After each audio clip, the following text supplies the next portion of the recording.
जय हिंद। देखिए, आज का जो टॉपिक है ये आप थंबनेल देकर समझ गए होंगे, लेकिन हम आपको पूरा डिटेल्स में बताएंगे कि ये लड़कियों में पीरियड्स क्यों आते हैं, इसका क्या रीजन है। यदि आप क्लास 10 से हैं, बोर्ड चाहे कुछ भी हो, सीबीएसई हो, आईसीएसई हो, तो बहुत अच्छे से समझ सकते हैं। तो चलिए लेट नहीं करते हैं और हम लोग स्टार्ट करते हैं। देखिए, सबसे पहले तो गर्ल्स में पीरियड क्यों आना चाहिए, इसको समझने से पहले आपको सबसे पहले ये समझना पड़ेगा, फीमेल रिप्रोडक्टिव पार्ट को समझना पड़ेगा। ठीक है, तो सबसे पहले ये समझते हैं कि इसके कौन से किस पार्ट को क्या नाम है, पहले इसको हम लोग समझ लेते हैं। देखिए, ये फीमेल का ये जो पार्ट आप देख पा रहे होंगे, इसको बोलते हैं हम लोग ओवरी बोलते हैं। जहां पर क्या होता है, एक बनता है, उसको क्या बोलते हैं हम लोग, ओवरी बोलते हैं। ठीक है, यहाँ पर भी आप देख पा रहे होंगे इस तरह से यहाँ पर ओवरी बनता है। और इसको बोलते हैं यूट्रस। यूट्रस ये वाला जो एरिया है, यहाँ पर क्या होता है इसको यूट्रस बोलते हैं, जहां पर बच्चा पलता है ना। तो ये वाला यूट्रस वाला एरिया, और इस वाले एरिया को क्या बोलते हैं हम लोग, फैलोपियन ट्यूब बोलते हैं। क्या बोलते हैं, फैलोपियन ट्यूब, जहां पर फर्टिलाइजेशन होता है। यानी फर्टिलाइजेशन मतलब आप ऐसे समझिए कि यहाँ पर फर्स्ट टाइम में क्या होता है, फर्स्ट टाइम में जो है वो स्पर्म और ओवा मिलता है, इसको हम लोग फैलोपियन ट्यूब बोलते हैं। ठीक है, अब आगे बढ़ते हैं और समझते हैं यहाँ पर। और ये फैलोपियन ट्यूब हो गया, और यहाँ पर 3 लेयर भी होता है, 3 लेयर, एंड्रोमेट्रियम, मायोमेट्रियम और पेरीमेट्रियम। ठीक है, ये 3 लेयर होता है, ये भी आपको पहले समझना पड़ेगा क्योंकि आगे फिर काम देगा। ठीक ना। अब यहाँ पर आगे जैसे ही बढ़ेंगे तो इसको क्या बोलते हैं, ये जो फिंगर लाइक स्ट्रक्चर्स यहाँ पर आप देख पा रहे होंगे हम बना रहे हैं, है ना, इसको क्या बोलते हैं, फिम्ब्रियाई बोलते हैं इसको। ठीक है,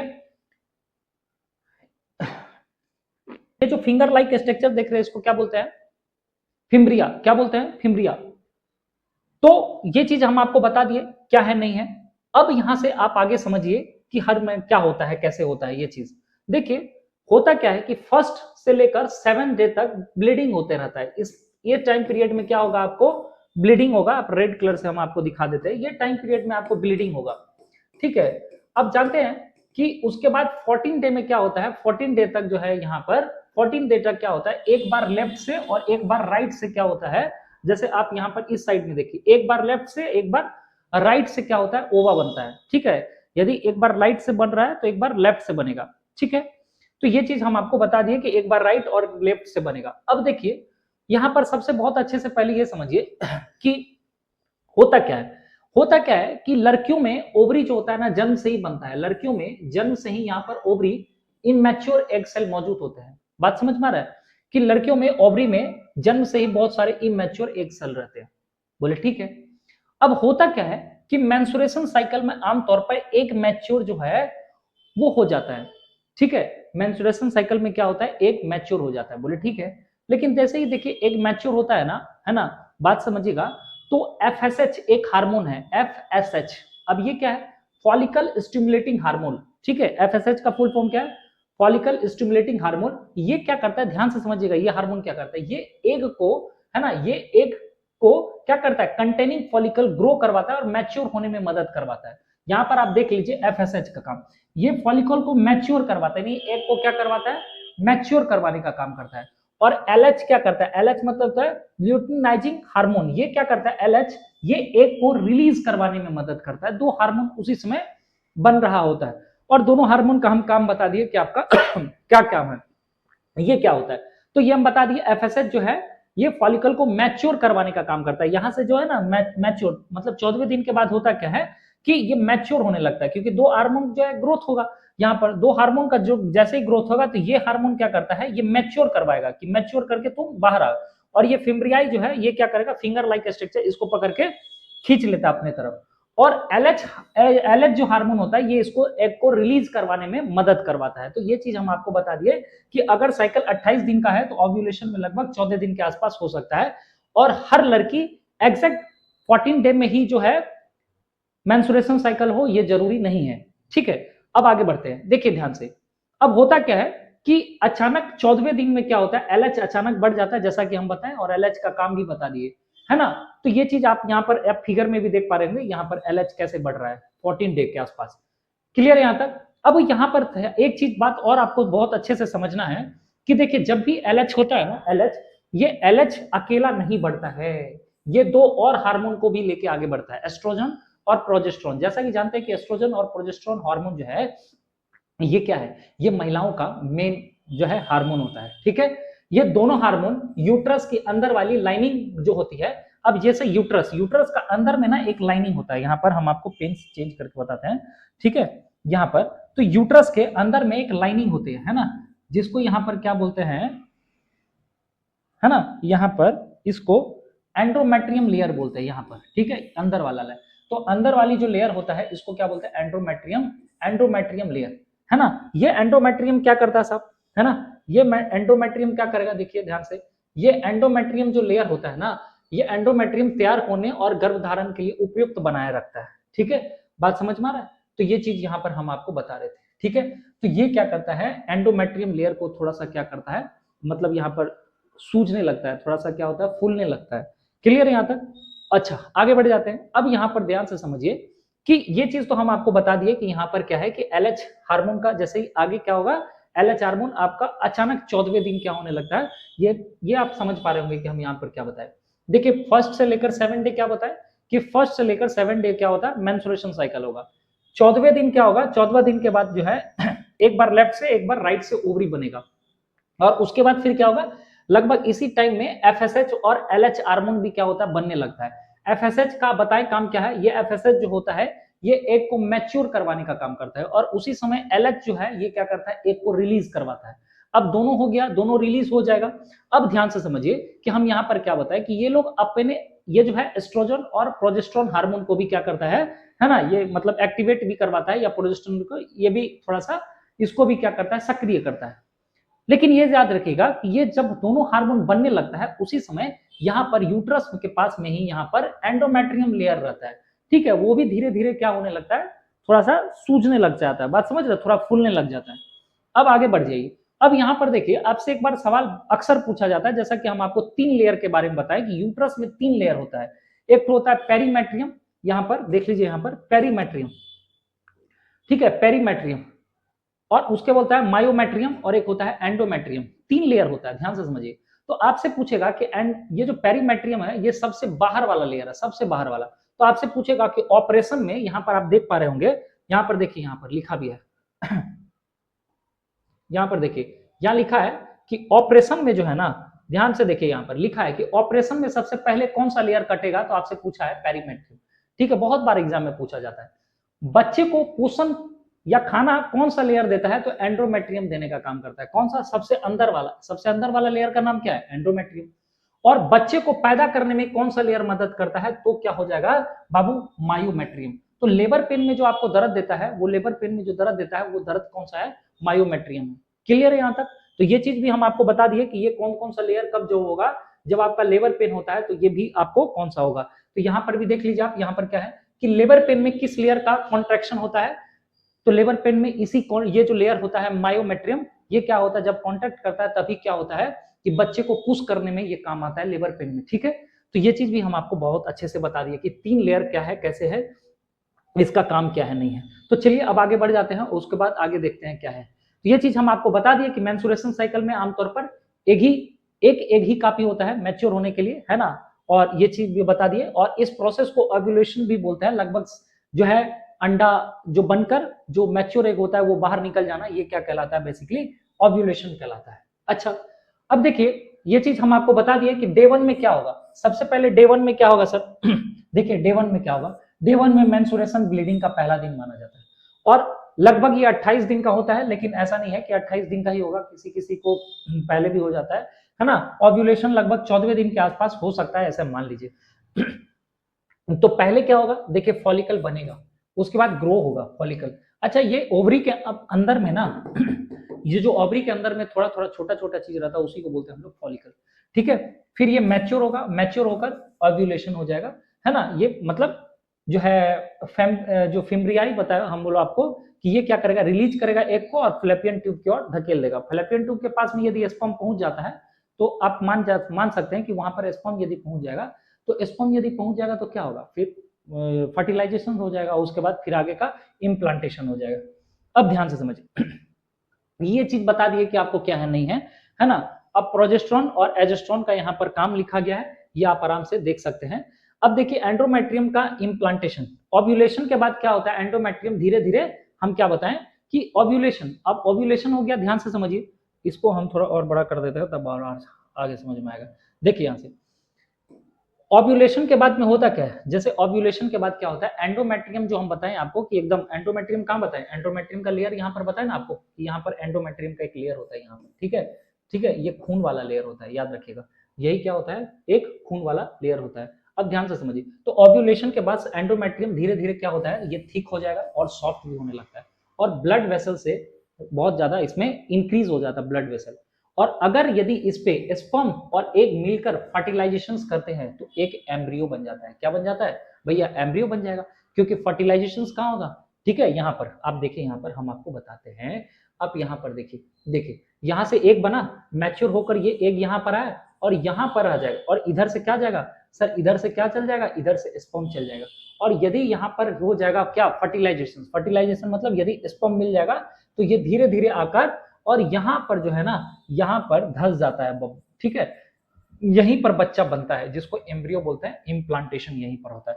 तो वही चीज यहाँ पर बताया जा रहा है, आप ध्यान से समझिएगा कि यहाँ पर हम क्या बता रहे हैं, देखिए यहाँ पर क्या बता रहे हैं, तो स्पर्म और एग मिलकर फर्टिलाइजेशन करते हैं तो एक एम्ब्रियो बनता है, एम्ब्रियो यूट्रस तक पहुंचकर एंड्रोमेट्रियम में क्या होता है, इम्प्लांट हो जाता है, इम्प्लांट यानी चिपक जाता है, जैसा कि हम आपको अभी बताएं। एम्ब्रियो की आउटर लेयर से एक जो है कोरियोनिक विलाई नाम से एक फिंगर लाइक स्ट्रक्चर्स निकलता है। अब ध्यान से समझिए कि एम्ब्रियो, एम्ब्रियो जो है ना, एम्ब्रियो के आउटर लेयर से एक क्या होता है, एक कोरियोनिक विलाई, कोरियोनिक जो है विलाई नाम का एक फिंगर लाइक स्ट्रक्चर्स निकलता है। क्यों निकलता है, ठीक है, ये क्यों निकलता है, देखिए यहाँ पर हम पहले दिखा देते हैं। देखिए आप ऐसे समझिए कि भ्रूण जो भी एम्ब्रियो है ना, भ्रूण से क्या निकलेगा सर, भ्रूण से क्या निकलेगा, भ्रूण से वायर जैसा एक क्या निकलता है, एक स्ट्रक्चर्स निकलता है जिसे क्या बोलते हैं, कोरियोनिक विलाई।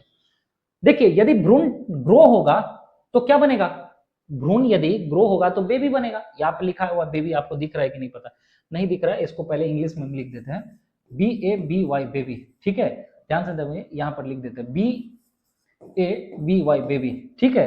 अब यहाँ पर देखिए, यहाँ पर क्या होगा, CV यानी कोरियोनिक विलाई जो है, ये जैसे ही ग्रो होगा ना, ये एक फिंगर लाइक स्ट्रक्चर है, कहां से बनेगा सर, ये बनता है भ्रूण से ही, यानी एम्ब्रियो से ही, एम्ब्रियो से एक फिंगर लाइक स्ट्रक्चर निकलेगा जिसका नाम क्या है, कोरियोनिक विलाई। ये यदि जो है ना, ये यदि ग्रो करेगा कोरियोनिक विलाई, क्यों, क्योंकि जब ये ग्रो करेगा ना सर तो ये बनेगा प्लेसेंटा। क्या बनेगा, प्लेसेंटा।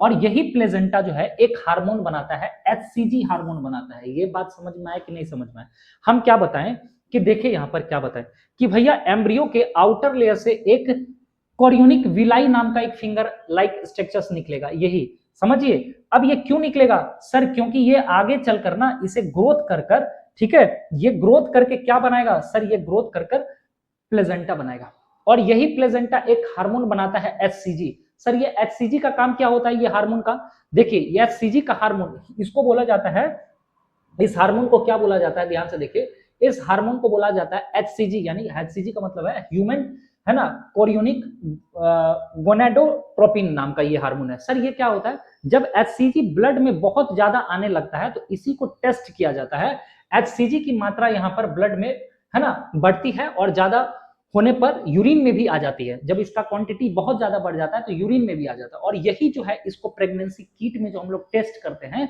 वो यही चीज होता है, HCG हार्मोन की वजह से ही पता चलता है। क्लियर है यहाँ तक। अब देखिए यहाँ पर हम आपको बता रहे हैं, ये देखिए, अब देखिए यहाँ पर ये चीज हम बता रहे हैं आपको, देखिए ये एम्ब्रियो है, एम्ब्रियो से डेवलप होगा ना तो आपको क्या बना देगा, ये कोरियोनिक विलाई बना देगा। देखिए यहाँ पर कोरियोनिक विलाई दिख रहा है, कोरियोनिक विलाई, और यही फिर कोरियोनिक विलाई आगे चलकर क्या बनाएगा, प्लेसेंटा बनाएगा, ये डेवलप होके, ठीक है, लिखा भी है देखिए, grow and develop, grow and develop, ठीक है। तो chorionic villi grow and develop from to the placenta, ठीक है। और प्लेसेंटा जानते हैं कि बहुत ज्यादा इंपॉर्टेंट होता है ना, माँ जो है अपने बच्चों को प्लेसेंटा के माध्यम से ऑक्सीजन, ग्लूकोज, जो भी फूड होता है सारा चीज जो है देने का काम करती है, ठीक है। तो ये बहुत ज्यादा इंपॉर्टेंट है, जो कि हम आपको बहुत अच्छे से बताएं, यहाँ पर भी आप देख सकते हैं इसको, देखिए ये जो बन रहा है, ठीक है, ये तो इसीलिए ये आपको बहुत ज्यादा जानना जरूरी था। अगर देखिए, अगर मान के चलिए यहाँ पर क्या है, ये चीज आप देखिए यहाँ पर कि अगर फीमेल नॉन प्रेग्नेंट होती है, यदि अगर नॉन प्रेग्नेंट होती है तो लगभग 14 दिन के बाद, है ना, ओव्यूलेशन भी होगा, ऑफकोर्स होगा ओव्यूलेशन, ठीक है। नॉन प्रेग्नेंट का मतलब क्या है कि अभी उसमें स्पर्म नहीं आया है। बात समझ रहे हैं? स्पर्म यहां पर बाबू नहीं आया है, यहां पर स्पर्म नहीं आ रहा है, ठीक है, स्पर्म यहां पर नहीं आया। अब जब स्पर्म नहीं आएगा तो फिर क्या होगा, आप देखिए ध्यान से, देखिए ओव्यूलेशन तो होगा, इसके बाद एंडोमेट्रियम भी सॉफ्ट होगा, क्योंकि अंडा तो बन रहा है ना बाबू, एग तो बन ही रहा है, तो एग जब जैसे ही बनेगा तो इसके बाद में क्या होगा, एंडोमेट्रियम भी क्या होने लगेगा, धीरे धीरे इसका भी सॉफ्ट होगा, थिक होता है, और इसमें ब्लड फ्लो भी क्या होता है, धीरे धीरे बढ़ जाता है ना। लेकिन याद रखिएगा अभी स्पर्म नहीं आया, अब स्पर्म नहीं आया तो फर्टिलाइजेशन नहीं हुआ, फर्टिलाइजेशन नहीं हुआ तो वो अब एग जो है ना बाबू, अब देखिए ये एग जो है, मान के चलिए कि यहां पर स्पर्म आया ही नहीं, ठीक है, यहां पर स्पर्म नहीं आया, आप ऐसे समझिए, यहां पर ओवा तो बनेगा, अब ये बनकर क्या होगा, यहां भी आएगा, यहां पर, ठीक है, इसको ब्लू पेन से दिखाने दो, है ना, तो यहां पर क्या होगा, यहां पर आ गया, ठीक। अब यहां पर देखिए ये आ तो गया है ना, यही चीज बता रहे हैं, लेकिन स्पर्म इस बार गया ही नहीं, तो स्पर्म नहीं गया है, और एंडोमेट्रियम का लेयर भी क्या होने लगेगा, फिर एंडोमेट्रियम का लेयर भी क्या होने लगेगा, थिक होने लगेगा, मोटा होने लगेगा। ध्यान से समझिएगा, यहां तक कोई दिक्कत नहीं है तो बताइएगा, यहां तक में, है ना। तो यहां पर बता रहे हैं कि इसमें ब्लड फ्लो भी यहां पर बढ़ जाता है, और एक सेल को स्पर्म से फर्टिलाइजेशन नहीं मिला तो ओवम लगभग 24 घंटे के बाद में क्या होता है, डिग्रेड हो जाता है। मतलब ये जो ओवम था ना बाबू, ये जो ओवम था यहां पर, अब देखिए ये ओवम क्या हो गया, यहां पर ऑलरेडी डिग्रेड मतलब खत्म हो जाता है, और बॉडी इसको एब्जॉर्ब कर लेता है। ध्यान से समझिएगा, बॉडी इसको क्या कर लिया, एब्जॉर्ब कर लिया, और बॉडी इसको क्या करता है, एब्जॉर्ब कर लेता है, 24 घंटे के बाद डिग्रेड हो जाता है। इसके बाद एंडोमेट्रियम की जरूरत नहीं रहती है, इसके लगभग 13 से 14 दिनों के बाद एंडोमेट्रियम की लाइनिंग टूटकर ब्लड के साथ बाहर निकलने लगते। तो अब आपसे पूछेगा कि ध्यान से समझिए कि ओवा तो बना ही है, पीरियड्स में क्या निकलता है, तो पीरियड्स में क्या निकलेगा, सबसे पहले तो पीरियड्स में क्या निकलेगा, एंडोमेट्रियम का लाइनिंग, एंडोमेट्रियम का लाइनिंग। आप नहीं समझ रहे हैं क्या कि हम बता नहीं पा रहे, बताइए।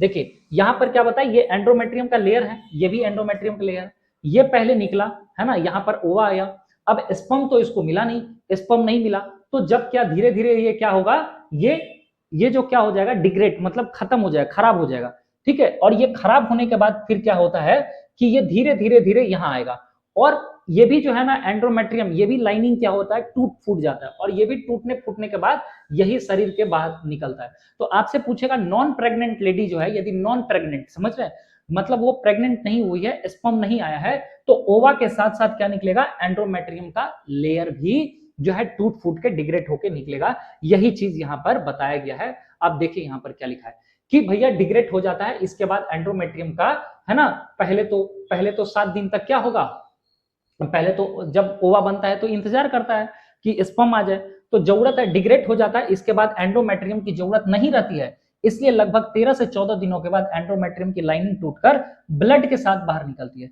अब इसमें ब्लड में क्या क्या रहता है सर, ब्लड में डिग्रेड ओवम भी रहता है और एंडोमेट्रियम टिश्यू भी रहता है, दोनों शामिल होते हैं, यह ब्लड मेंस्ट्रुएशन फ्लो कहलाता है। बात समझ में आ रहा है? यदि स्पर्म आ जाता तो भैया फर्टिलाइजेशन हो जाता, लेकिन स्पर्म नहीं आया तो ओवा खराब हो चुका है भाई साहब, खराब हो चुका है, तो ओवा खराब हो चुका है तो उसको निकलना पड़ेगा, और साथ ही साथ एंडोमेट्रियम का लाइनिंग को भी निकलना पड़ेगा। अब ध्यान से समझिए, तो ये चीज हम आपको बता रहे थे कि कैसे क्या प्रोसेस होगा, ठीक है। एक पूरा फ्लो चार्ट आप समझना चाहते हैं तो ऐसे समझ सकते हैं कि ओव्यूलेशन होगा, 14 दिन के बाद स्पर्म नहीं मिला, ओवम 24 घंटे के अंदर क्या हो गया, डेड हो गया, ठीक है। 14 दिन के बाद सेल यहाँ पर क्या होता है, टूट जाता है। आप यहाँ पर देखिए, यहाँ पर बहुत अच्छे से कि ओव्यूलेशन जो होगा उसका ओव्यूलेशन 14 दिन में होने लगता है। ओव्यूलेशन मतलब समझ रहे हैं ना, अंडा बाहर बनकर निकलने लगा, है ना। ओवम 24 घंटे में डेड हो गया, 14 दिन तक डेड सेल इकट्ठा होने लगता है, एंडोमेट्रियम का लाइनिंग टूटने लगता है, और जब एंडोमेट्रियम का लाइनिंग टूट जाता है तो भैया मेंस्ट्रुएशन साइकिल में क्या निकलता है, मेंस्ट्रुएशन साइकिल में आपको ब्लड तो आता ही है, ब्लड के साथ साथ भाई साहब, ब्लड के साथ साथ डेड सेल्स भी आता है बाहर, ठीक है। और डेड सेल बराबर क्या होता है, डेड सेल बराबर बताएं कि भैया ओवा भी है और एंडोमेट्रियम का लाइनिंग भी है, और इसी को क्या बोला जाता है, मेंस्ट्रुएशन साइकिल भी बोला जाता है। भाई साहब यहां तक में कोई डाउट है तो बताइए। ठीक है।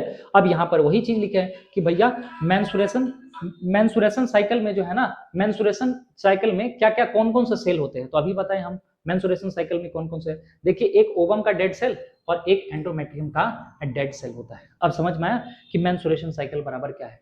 अब ध्यान से देखिए यहाँ पर, अब यहाँ पर बोलता है कि what happens into the women body after two the, ठीक है, मतलब बोलता है कि ट्यूबलाइजेशन, मतलब आप ऐसे समझिए, यहाँ पर क्या बोलता है कि व्हाट हैपेंस, मतलब ये कब होगा, जब मान के चलिए कि महिला जो है नसबंदी हो जाता है ना, उसका ट्यूबोटॉमी होता है ना। यहाँ पर देखिए, जब मान के चलिए उसके ये जो है यहाँ पर क्या बोलते हैं, देखिए यहाँ पर, अरे यहाँ पर देखिए, जब आप उसको क्या करते हैं, यहाँ पर नसबंदी कर देते हैं, यहाँ पर कट लगा देते हैं, ऑपरेशन जिसको आप लोग बोलते हैं आम भाषा में ऑपरेशन करवा देना।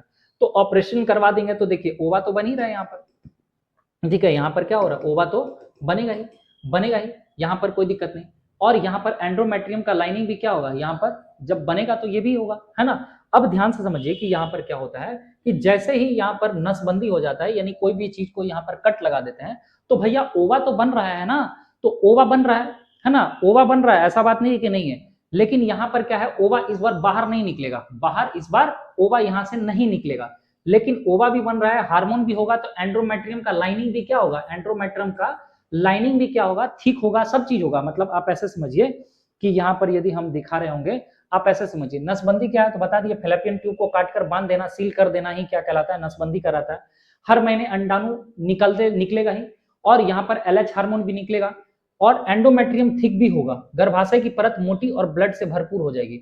अब फर्टिलाइजेशन तो हुआ नहीं है, तो फर्टिलाइजेशन नहीं हुआ है तो एंड्रोमेट्रियम क्या होगा, टूटेगा। अब ये चीज हम आपको बता देते हैं एक चीज जो, अच्छा ये चीज हम आपको बता दिए कि मान के चलिए कि नॉन प्रेग्नेंट लेडीज है ना, और यहाँ पर ये बता दिए कि नॉन प्रेग्नेंट लेडीज का भी बता दिए, लेकिन इस बार हम आपको बता रहे हैं कि यहाँ पर ओव्यूलेशन जो सब चीज हो चुका है, लेकिन मान के चलिए जब जब हम आपको काट दिए हैं, मतलब नसबंदी कर दिए हैं, है ना, तो नसबंदी कर दिए तो फिर क्या हो जाएगा, नसबंदी करने के दौरान भैया सब चीज होगा, सब चीज, है ना।